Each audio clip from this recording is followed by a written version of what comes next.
Hey everyone, I hope you're doing well and staying safe during this time. If you're new here, welcome to the channel. Like I said, thank you so much for checking me out. If you haven't done so, please make sure to hit that subscribe button just right below the video. Cool, thank you so much. I really do appreciate it. And if you're returning, welcome back. Thanks again for your support. I truly do appreciate having you here. Every once in a while, as we grow, as we go down this road, and we get ever so closer to the clarity that this space needs, to the ultimate destination of where we want XRP to be and Ripple as a company to be, we have to turn around and say, hey, with the perspective that we have today, what does the information that we've learned from yesterday and the days and months and years before look like with the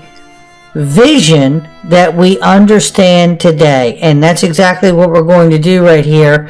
We start with Digital Asset Investor showing us that this is the reason we ask sometimes if we'll be able to keep our XRP. It's not a crazy question, in my opinion. He says $20.67 per troy ounce was paid for your gold when they forced everyone to turn it into the Fed in 1933. They can do anything under the national security banner. That's where we start today, because exactly what they did in 1933, and after they took the gold, they actually jacked the price up. Watch this clip. April 5th, 1933, FDR confiscated every gold coin, bullion, and certificate. People had to basically turn in their gold to the federal government. If not, they face up to 10 years in prison or a $10,000 fine. That's almost $179,000 in today's money. Now, you were able to keep a small amount or rare coins, but those who did give up their gold got about $20 an ounce. So why did the government do this? Well, to prevent hoarding, devaluing the dollar during the Great Depression, and then the Federal Reserve set the gold price at $35, pegging the dollar to the commodity. But this could never happen again, right? Well, tell that to Texas. The state is contemplating a bill to create the Texas Bullion Depository to protect its own gold. The state would abandon its storage in New York and move their gold stateside. And if the government comes for it, Texas is prepared to fight with the 10th Amendment, arguing that states' rights trump any confiscation order by the federal government. So there you have that. Now, why are we asking that question? Because today we have some information that force, at least me, and I know many others that I get contacted by, to ask the question that we asked almost a year ago. Could we see, and truthfully, I started the channel with the understanding that there would be some kind of a price set for XRP. I've always believed that the Fed is behind it, the Treasury is behind the use of it ultimately. I really do believe these things, my speculation. But today we're looking at the White House wants crypto rules as a matter of national security. Again, under executive order of the president was the gold confiscation, and we know that we're about to get an executive order from the White House on cryptocurrencies and stable coins as a matter of national security.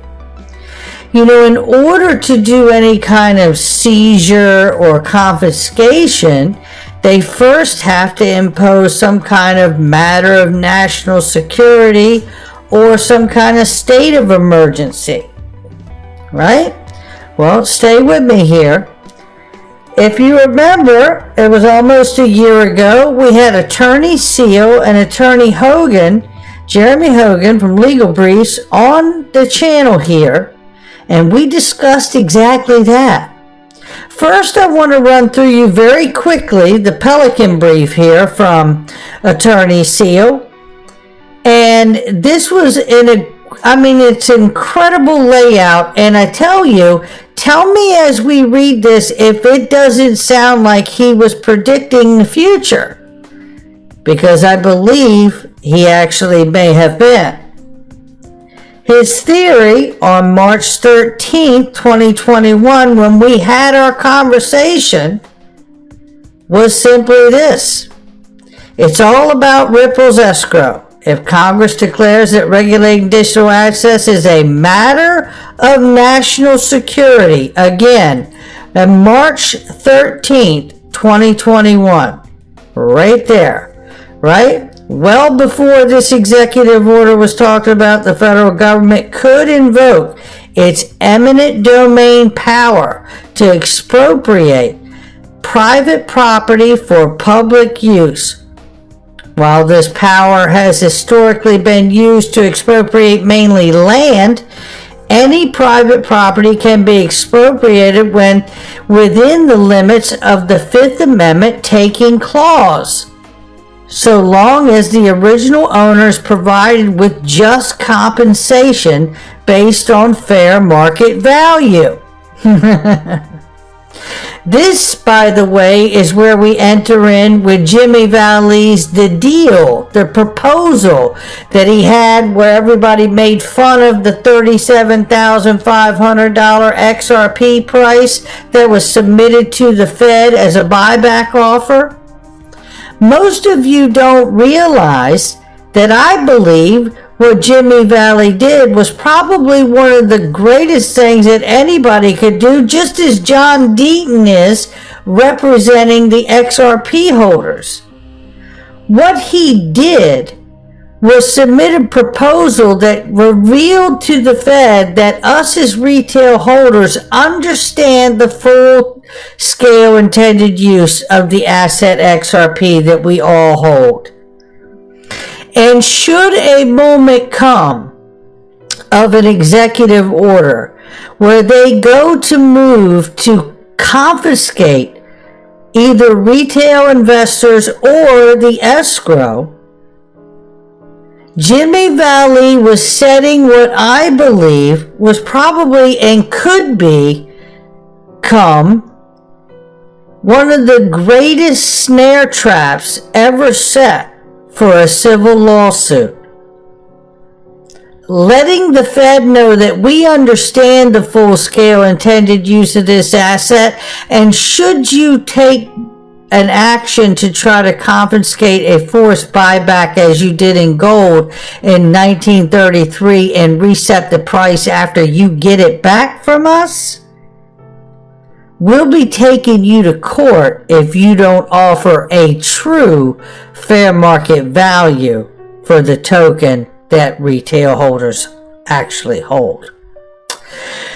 Expropriation powers have been invoked to expropriate stocks, leases, and investments that protect contract rights, patents, copyrights, and IP. So technically the government could invoke EP to seize Facebook and turn it into a public utility to protect citizens' privacy and data rights.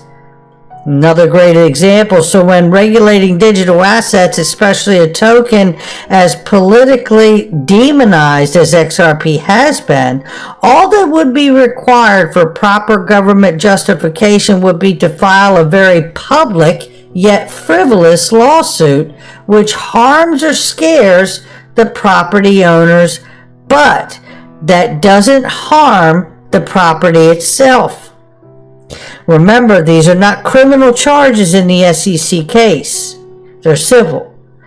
While the drama of the lawsuit placates the masses, Congress could essentially pass legislation granting regulatory clarity to the whole industry and invoke EP, eminent privilege, right, to expropriate Ripple's escrow in the name of national security.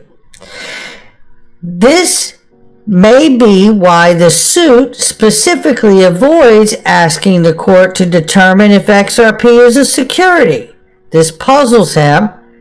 Maybe the suit was not designed to define XRP, but designed to serve as a catalyst to allow it to expropriate it from its original owners. Maybe the suit is just a delay tactic to run interference during a change in administration, and the plan is for Congress, the SEC, to work in concert to legislate XRP's designation. I don't know, but Gensler seems abundantly knowledgeable in crypto to be the liaison to make this happen. This may also be the reason why the suit specifically avoids alleging any fraud from Brad Garlinghouse or Chris Larson. This puzzles him also. Perhaps because fraud charges could lead to the determination of criminality or even prison, which would harm the very property the government is trying to expropriate, thus rendering it tainted, undervalued, or even undesirable for global adoption by other central banks. So, why has the XRP price been suppressed all these years? Well, we should really be asking who would ultimately benefit from the suppressed price XRP if the master game plan was to expropriate it and pay just compensation to the original owners. Anyone know what is the plus or fair or minus fair market value on 55 billion XRP? So this theory is at all accurate. If this theory is at all accurate, XRP will not only survive the suit, but it's destined to flourish a pre-planned design. However, that may come at the cost of Ripple's escrow being expropriated and used to pad the Federal Reserve for maybe the next 200 years. I have no idea how that will all play out. And B, this is my Pelican Brief theory. Don't hate. I don't have any answers, so please keep your shorts on. Just recognize that nothing as financially significant as this would ever be left to chance, a judge, or happen by coincidence without the right planned government actors. I do believe this. Jeremy Hogan chimed in a day after that, and says confiscation of the escrowed XRP would certainly be within executive powers. See the Gold Reserve Act of 1933, which we showed you. But in a twist of irony, the Fed would have to declare XRP a currency before confiscation, which really points to the U.S. Treasury and FSOC and the Fed, because they're a part of that whole systemically important financial market utility designation that we talk so much about here. David Schwartz even remarks a few days later, it would be interesting to see what would happen in a case like that. There's really no way to predict it. It would be similar to what would happen if the NSA found Satoshi and forced him to give up his keys. Would the Bitcoin community respond by making his Bitcoin unspendable? Well, now this is probably our biggest ace in the hole that David, I believe, is pointing to here, is that the XRP ledger is in fact decentralized, and they can vote on what they want to do. They could vote as a collective on the ledger, and they could vote to actually what? Burn the escrow if they wanted, and if they get an 80% or whatever stronger approval, that's exactly what could happen. What's interesting here is that that could be our leverage as retail holders, that they not piss us all off and be happy with just getting the escrow potentially, and allowing all of us to be some of the most incredibly wealthy investors and lucky investors, because I believe the idea is ultimately to get it out of our hands, whether we choose to sell at certain points that we already have planned, or whether it's through some kind of a buyback scenario, or just the fact that we see Ripple buying it off the secondary market, draining the retail liquidity pool and moving that pool where it's actually supposed to be, which is for the institutions, for the financial world, which will bring the utility and liquidity to the asset itself. Now, with that being said, I'm going to play this clip right here for you, which is just a couple minutes, and I will refer you to this entire interview right here, which is Ripple XRP exclusive XRP attorney, CEO, and Jeremy Hogan. If the U.S. government wants escrowed XRP, it will have it. And you're going to hear him say it again right here. So let's take a listen. If somebody was to realize that XRP could potentially, replace, or sort of displace the U.S. as having, the global reserve currency of the world. I mean, what better way than to secure, 50 billion of that asset to ensure that the U.S. remains, the sort of, bastion of sort of financial direction that the world takes, right? So I mean, again, a lot of things have to go into place, but I mean, it is nice, I always need something to hang my hat on, whether, and that's what judges look for too, right? I mean, you always look for some type of theory that you hang your hat on, and I guess that was the whole point behind what I put forth there, right? Is that, hey, it may not be happening, but it's definitely a possibility. And when you start looking at things that sort of have come into play, why would the SEC bring a lawsuit against Ripple, 7 or 8 years after the alleged incident, and then the commissioner that heads the commission quits the next day, and most of the commissioners are gone, and you've kind of got a bunch of people in an ill-timed lawsuit, asking for the wrong things. I mean, it makes you wonder if it's just a delay tactic to sort of, for something greater. So, again, it is all speculation, but certainly as a lawyer, I mean, we just try to make our best sense of things, and sometimes when things piece together nicely, I mean, they make a good argument to hang your hat on, right, Jeremy? Absolutely. Well, what Seal just said is, I'm not one to rain on a good speculation parade, so I'm going to go with you guys here. So here's my take on it. So if the U.S. government wants the escrowed XRP, it will have it. Mm-hmm. There's no doubt about it. There's no doubt in my mind. And I think most U.S. citizens that aren't involved in the law in any great detail don't realize how exposed we are to our government.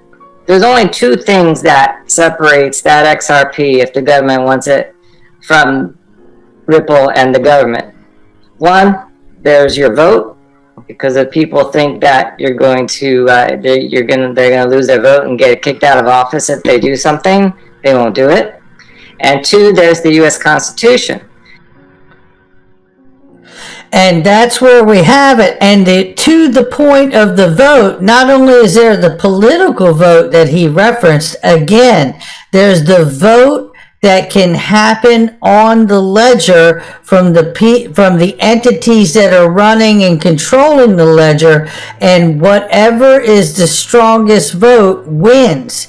And that may end up playing to our strength. I believe David Schwartz was hinting to that aspect of it. Now, as far as confiscating the ledger, again, it's as simple as look, It's going to be released every month. It is released every month. Ripple is the steward of that escrow. They've been amazing as that. However, with a matter of national security executive order on crypto and stablecoins, you could find that directive pushing some entity like the Treasury, the Fed, and FSOC and OFAC related to that as the entities that really become the sheriff that makes that decision as a matter of national security. They're going to receive that escrow every month from now on. That can happen. What I find interesting about that, and that doesn't affect the way the escrow is released. What I find interesting about this conversation and understanding that there is an executive order that's going to drop any day. Jeremy Hogan, just 3 or 4 days ago here, did you know that the USA has civil forfeiture laws by which the government can seize your property simply by alleging you are engaged in illegal activity and never have to even charge you with a crime? How about that one? Now that's different than eminent domain, but you see there are paths forward here for some kind of power grab.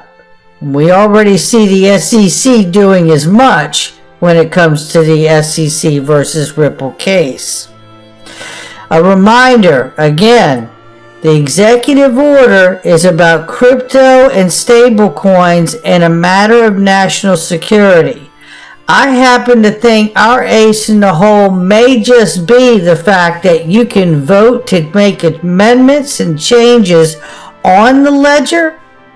And as long as we have that power, that may just keep the U.S. government in check when it comes to the retail holder. Before I get out of here, all this conversation reminds me that we are in a very high risk investment world when it comes to crypto. And I love it. I love the challenges of it. I love the speculation. I love the prospecting of it. I love everything about it.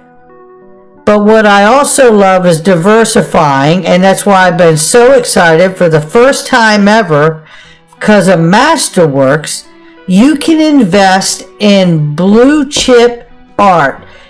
I mean, the most incredibly expensive, revered, respected art on the planet. Right here are some examples of that. When we're talking about Basquiat, and I mean John Michael Basquiat here, this is really some incredible artwork, and they're showing historical appreciation rate for his work collectively is 18+%, outperforming the S&P. These are not guarantees. It's just showing you what is the appreciation rate of his work. These works and many other works are in rotation to be available. You have to go to the offering page to see what's currently available.